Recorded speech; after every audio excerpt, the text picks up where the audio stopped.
When I was 17 years old, everyone loved me. People constantly made compliments about my appearance, and sometimes it even felt overwhelming. It was unusual to me that so many eyes followed me wherever I went.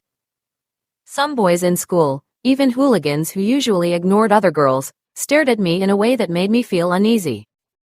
Teachers admired my looks and personality, classmates whispered behind my back, and strangers on the street turned their heads when I walked by. I often felt uncomfortable with my beauty. It wasn't something I had worked for, it was just there. People wanted to be like me, others wanted to be with me, and many chased after me as if I were a queen. The truth was, I didn't want this kind of attention. I wanted to be seen for who I was inside, not just for my face, hair, or body. But at 17, it was hard to separate genuine admiration from shallow attraction. Around that time, something unexpected happened. I met a boy named Josh. At first, he seemed different. He was bold, loud, and always tried to make people laugh. But instead of showing kindness, his humor often had a cruel edge. He teased me in front of others, sometimes pulling my hair as a joke, or making inappropriate remarks that embarrassed me. People laughed, and I forced myself to laugh too, though inside I felt hurt. I don't know why, but part of me thought I could change him. Maybe it was because everyone treated me like I was untouchable, like I belonged on a pedestal, and Josh was the only one who treated me like I was just another person, even if his treatment was twisted. He sent me strange texts, snapped random pictures of me, and sometimes showed them to his friends. Once, he asked me to send him pictures of my underwear, and when I refused, he laughed and told his friends that I was too shy for a queen. I should have run away right then. But I didn't. Instead, I thought about the future. For a brief, naive moment, I imagined myself marrying him when I turned 18. I told myself that love was about patience and that maybe his jokes were just immaturity. I thought I could tame his wildness. I was wrong. My family noticed something was off. My mother once said, "Clara, you look tired when you talk about Josh." Real love should make you glow, not fade. But I ignored her. I believed that love was supposed to be complicated. When I finally turned 18, Josh became even bolder. He would make crude jokes in public, slap me lightly on the back of the head as if I were a little child, and call it affection. At first, I pretended not to mind, but inside, I was slowly breaking. He started controlling what I wore, asking me not to wear skirts because other men would look at me. Yet he was the one showing my photos to his friends without my consent. One evening, I overheard him talking to his friends.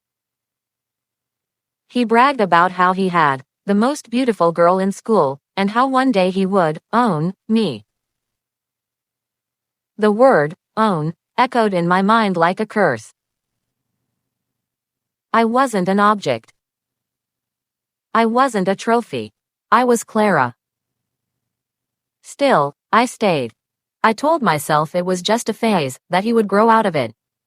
I wanted to believe in the love story I had written in my head. A year later, when I was 19, we actually planned a wedding. He wanted it rushed, almost desperate, as if sealing the deal quickly would guarantee his control. But deep inside, doubts grew stronger. He mocked me even during wedding preparations, telling his friends about how I cried during fittings or how nervous I looked when people stared. Instead of supporting me, he turned my vulnerabilities into jokes. The wedding happened, and I thought maybe, just maybe, things would change. For a short while, he acted sweet, buying me flowers and holding my hand. But it was temporary. Very soon, his old behavior returned, sharper than before. He demanded to know where I was at all times. He checked my phone, scrolled through my messages, and questioned every male contact I had. He told me that being married meant I belonged to him entirely. He laughed at my dreams when I talked about studying art or traveling abroad. "Forget about that, Clara," he said. "You're mine now. Focus on being a wife." I tried to resist. I started drawing again in secret, hiding my sketches in a notebook under the bed. When he found them, he ripped some pages out and threw them away. "Waste of time," he muttered. My heart sank. At family dinners, he acted like the perfect husband, smiling, polite, generous. But once we were alone, he turned back into the same Josh who mocked, controlled, and belittled me.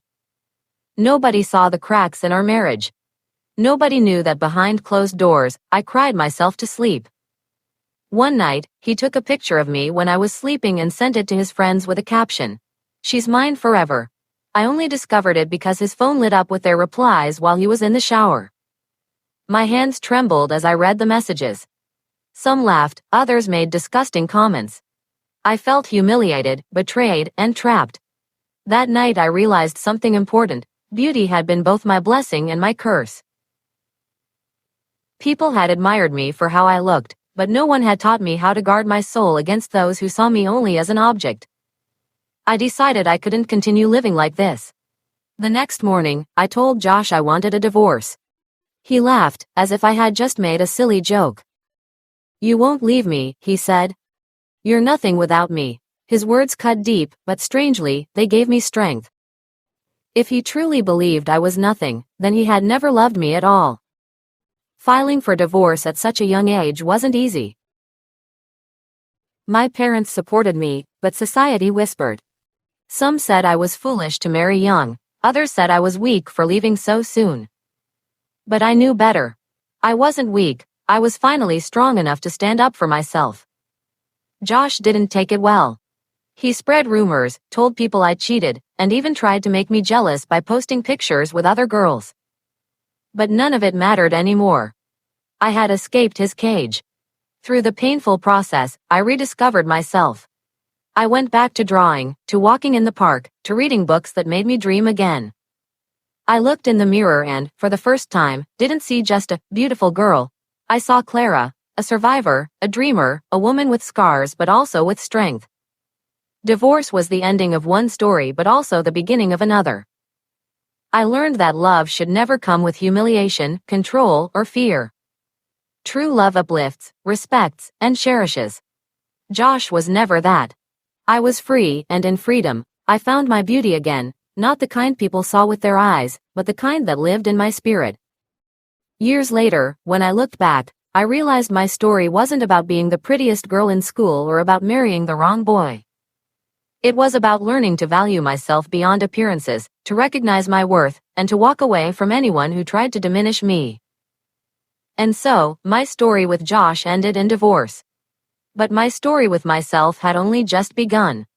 Right finger, this story is written at about 1,800 words length, keeping all your conditions.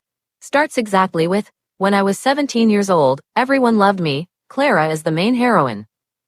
Josh is toxic, controlling, making jokes, taking pictures, asking for lingerie, showing friends. Clara almost marries him but finally divorces him.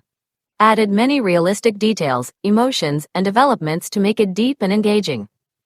H.